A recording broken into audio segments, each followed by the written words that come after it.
It's an elongational mixer, which is patented by IPC. It's used to have a good dispersion of additives without shear stress. And thanks to this, inline we can produce compounds. What we use is that we put compounds, so pellets, that were produced by partners. We put them in a single screw extruder.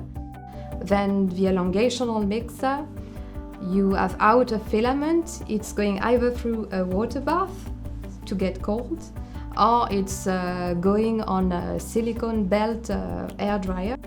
And then it's getting pulled in order to produce a spool at the end. We are producing a lot of filaments for 3D printing. We are involved for car components. We are involved for shoe soles. So it's really a lot of different products that can be made from biomaterials.